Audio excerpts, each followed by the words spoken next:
보안시설로 출입이 엄격하게 통제되는 해병대 사령부가 도용된 신분증 하나로 보안이 뚫렸던 사실이 확인됐습니다. 사령부 내 공사 현장에서 벌어진 노동자 사망 사건을 조사하다가 이 같은 사실이 드러났는데요. 하지만 군은 보안 사고가 아니라며 정보 유출 조사는 할 필요가 없다는 입장입니다. 고병찬 기자가 단독 보도합니다.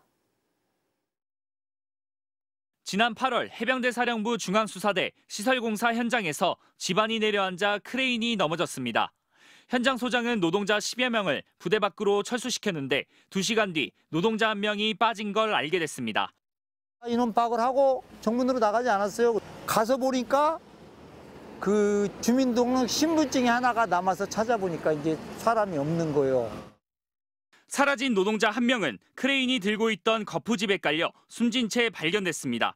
그런데 현장에 출동한 경찰이 이상한 점을 발견했습니다. 숨진 노동자 얼굴과 업체가 제출한 신분증 속 사진이 달랐습니다. 숨진 노동자는 중국 국적의 60대 황모 씨인데 제출한 신분증은 한국인 김모 씨의 것이었습니다.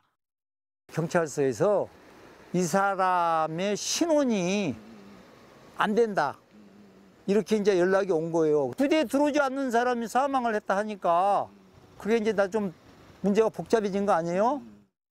해병대 사령부는 보안시설로 민간인이 군부대에 들어가려면 주민등록증과 얼굴을 대조하는 등 신분 확인을 거쳐야 합니다. 스마트폰에 촬영을 막는 보안 앱을 설치하고 확인도 받아야 합니다. 하지만 조사 결과 숨진 중국인 황 씨는 신원을 속이고 지난 5월부터 30여 차례에 걸쳐 아무런 제재도 받지 않고 부대에 출입했던 걸로 드러났습니다. 가짜 신분증과 조작한 명단에 해병대 최상급 부대가 뚫린 겁니다. 승인을 받지 않은 보호지역 접근이나 출입은 보안사고로 국군 방첩사령부에서 조사를 해야 합니다. 철저한 신원 확인을 하지 않은 건 명백한 보안사고입니다. 한국인이었어도 문제인데 외국인이었다면 더 철저한 경위와 기밀 유출 여부를 조사해야 한다. 하지만 군은 출입 규정에 따라 조치를 했는데 신분증이 도용돼 벌어진 일이라며 보안사고가 아니라는 입장입니다. 공사업체가 경찰 조사에서 군부대 공사에 외국인이 있으면 입찰 절차가 까다로워 신분을 속이고 일을 하게 됐다고 해명했는데 이를 받아준 셈입니다. 저한테 노코멘트 하겠습니다. 수사 중이라 내가 뭐라고 얘기할 게 없어요. 숨진 황 씨의 휴대전화가 확보됐지만 군은 기밀 유출 여부 등에 대한 조사를 하지 않았습니다. 중국인이라고 해서 무조건 대공 혐의점을 판단하는 것은 아니라 현장 배회 등의 혐의점, 즉 특이사항은 없는 것으로 그렇게 확인을 했습니다.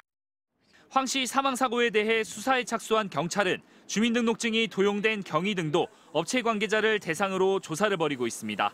MBC 뉴스 고병찬입니다.